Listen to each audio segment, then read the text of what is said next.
As of May 20th, the Pypi team temporarily suspended the creation of new users and publication of new projects due to a high volume of detected malicious activity that they were unable to respond to in a timely manner. We've seen this before. Just last month, the JavaScript package manager NPM was hit with a tsunami of malicious packages, causing an intermittent denial of service. And last year, a similar incident occurred on the Nugget package manager. As we can see, this abuse is not exclusive to Pypi, and it is spreading and escalating.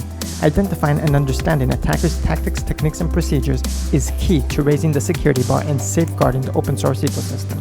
We need a fortified infrastructure, greater investment in sharing attack data, and strong community support for the likes of Pypi. They are the unsung heroes enabling the open source ecosystem to flourish. Developers and organizations looking to invest in solid frameworks, we recommend you to look into the OpenSSF S2C2F and community projects like the Overlay extension. Let's work together to keep the open source ecosystem safe.